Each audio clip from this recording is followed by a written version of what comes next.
Good afternoon, everyone. Dave Trapani from Sandler Training here in Princeton, New Jersey, and I'm joined with. Hi, everyone. It's Nancy Calabrese from One of a Kind Sales in Jacksonville, Florida. And you know our goal is to give you some quick hit sales tips in under 4 minutes or less. And we're continuing this, thought process of pain and the idea of selling to the intellectual side or the emotional side of an individual. Yep. And Nancy, you and I have this conversation all the time. And in training, we're talking about it all the time. People buy emotionally, they rationalize their decisions intellectually. And most salespeople are selling from an intellectual mindset, meaning they're talking features and benefits. Let me tell you what my product can do for you. Right. When we really should be selling to the emotional needs of an individual.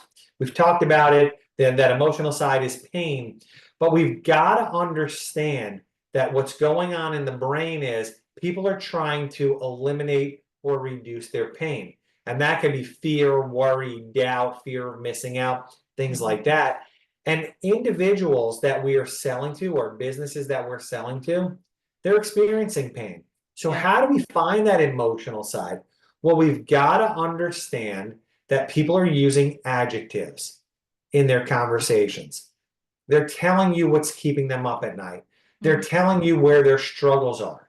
And if we understand that those adjectives relate to the emotional side of the sale, right, then we can stay focused there.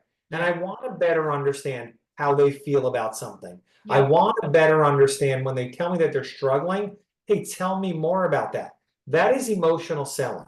Yeah. That keeps us out of the world of features and benefits. Nancy, I know that that's a really soft, squishy topic, but Right. tell me about your thoughts here. You've been around it a long time. Yeah, when I think of emotional selling, I think it's really important that we learn to empathize with their pain, because the more we empathize with them, the more they're going to keep talking about it, and that's the goal. Somebody told me years ago, and I think this is true, you want to put the knife in them and twist it. Well, the way you twist it is by really understanding their situation, repeating back what you're hearing, and really using your tonality to just make them feel that you're on the same page as them. You feel it just as much as they're feeling it. And it's interesting, when I think of intellectual selling, it brings me to the compliant communicator. Right? They like to intellectualize things more than emote. So maybe in one of our conversations, we should talk about, well, how do we get that compliant to become more emotional? I don't know. What are your thoughts on that, Dave? Well, listen, I think it's so spot on. And when I hear intellectual versus emotional, I think there's an example that comes to my mind, which is, the prospect that says, here's what's really keeping me up at night. My system doesn't do X. And the traditional salesperson going, well, let me tell you how my system can fix that for you. Right. They have convinced themselves that they are selling to an emotional need.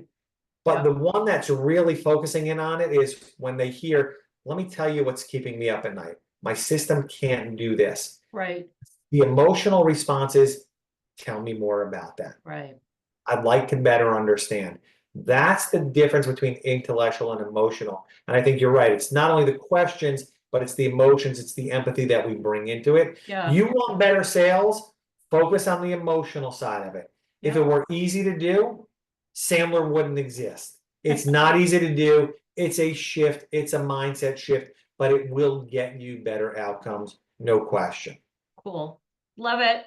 Love it. Yeah. Hey, listen, Dave Trapani, Nancy Calabrese, here to help you sell more, do it real quickly and efficiently. And as always, good selling. See you next time, folks.